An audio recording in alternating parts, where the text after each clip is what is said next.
On the night of September 18th, 1931, an explosion went off a railway line outside the city of Makuden, China. Later that day, by morning, Japanese troops had seized the city. Within months, they've controlled a region the size of Western Europe. With all this happening, Japan told the world it was self-defense, that the Chinese saboteurs had attacked the railway. But there was just one problem. Almost nothing about that story was true.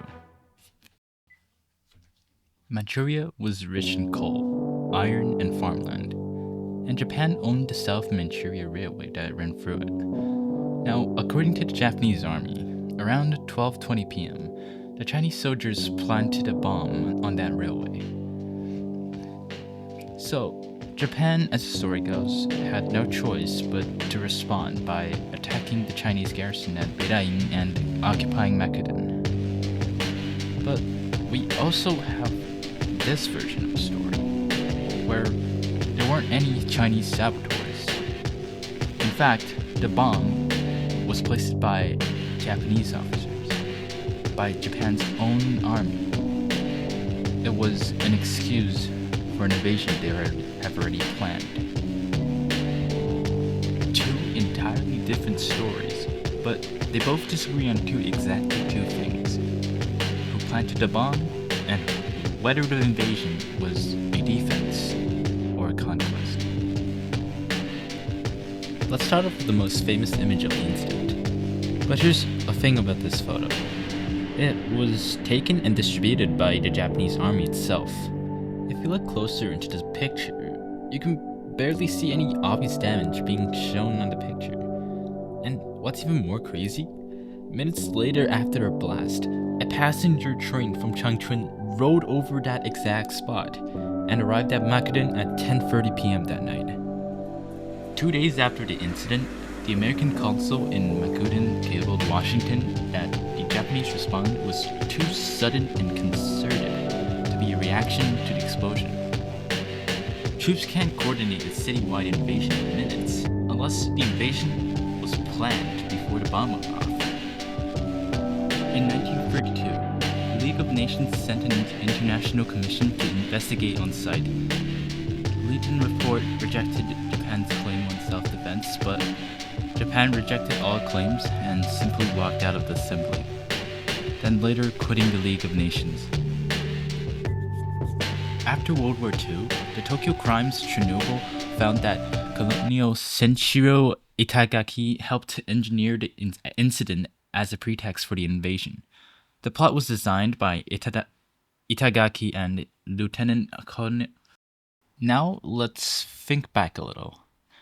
There weren't any footage of the explosion happening, and it happened that night, in secret. So, what can we actually say about this? Now, we don't know the exact orders and how much Tokyo knew about that night, but what we know is an explosion occurred, and Japan invaded within hours, or probably even minutes. And this was all backed by the physical evidence, the timing, international investigation, a court verdict, and various confessions. It was clear the Japanese officers simply staged it for an excuse to invade China. So, who is responsible for all of this? It's tempting to just say Japan, but that's just really a broad label to them.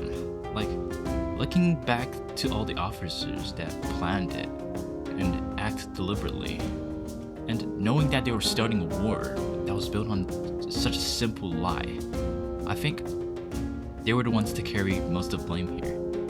And the soldiers who carried out the invasion were just following orders inside a military culture that punished disobedience really severely, but they're still responsible in some way.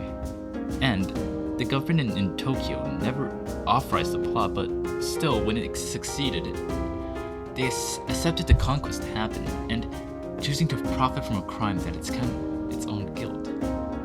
The League of Nations condemned Japan 42 votes to 1, and then they just simply left. while having the world watch them. And at the end, it was the people that had to carry the price. The people of Manchuria had themselves living in a 14-year occupation.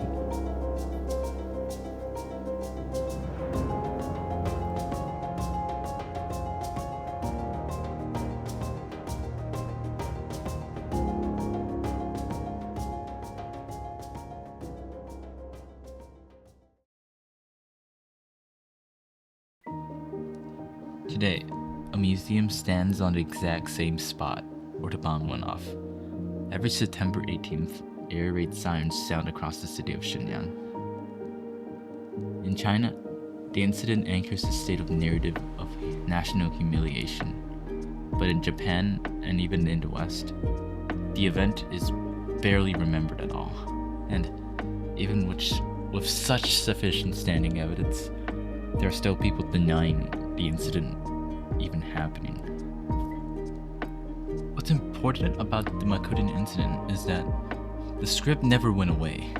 Stage attack, self-defense, and prepped invasion is just something that happened before in international affairs, even after 1931, which makes the real message here not about Japan or China, but about us.